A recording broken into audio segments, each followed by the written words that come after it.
Hello বন্ধুরা, আমি বিয়াস আর welcome back to Beas abode.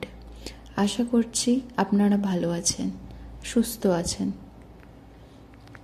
আজকে আমার বড়মশাই হঠাৎ করে বলে ঢ্যাঁড়স খাবো। এবার ঢ্যাঁড়স খাবো ঠিক আছে, কিন্তু সেটা কি দিয়ে বানাবো সেটা আর বুঝতে পারি না। তারপরে হঠাৎ মনে পড়লো ফ্রিজে তো চিংড়ি মাছ আছে, চিংড়ি মাছ দিয়ে ঢ্যাঁড়স দিয়ে বানালে কেমন হয়। তারপরেই যেমন ভাবা তেমন কাজ, তাড়াতাড়ি জলদি জলদি সব কিছু কেটে কুটে রান্না বসিয়ে দিলাম। চলুন দেখে নেওয়া যাক কীভাবে রান্নাটা করলাম।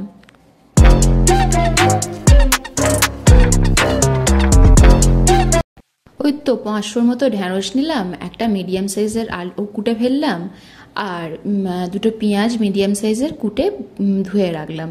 আর ঢ্যাঁড়সটা ওই শুধু মাথাটা আর পেছনটা একটু কেটে বাদ দিয়ে দিলাম, আর বাকিটা গোটাই রাখলাম। একটু বড় বড় সাইজের হলে খেতে ভালো লাগে তরকারিটা। আর ওই ফ্রিজে তো রসুন বাটা ছিলই, ওখান থেকে 1 চামচের মতন তরকারিতে ব্যবহার করব। আর প্রথমে আমি গ্যাসে কড়াইটা বসিয়ে তাতে কিছুটা তেল গরম করে ঢ্যাঁড়সগুলো ভালো করে ভেজে রেখে দিলাম। তারপর আমি চিংড়ি মাছটাকে ভালো করে ভাজলাম, সেটাকেও ভেজে রেখে দিলাম।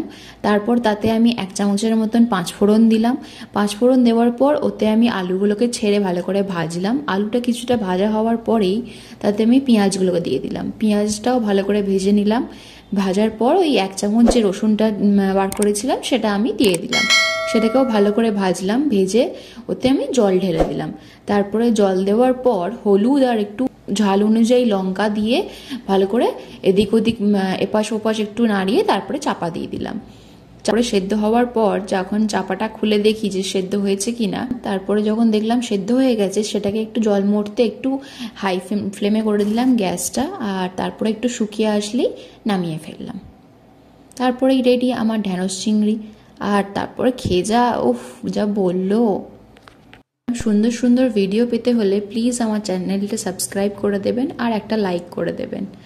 আর আবার দেখা হচ্ছে তাহলে নেক্সট ভিডিওতে। Thank you, bye by.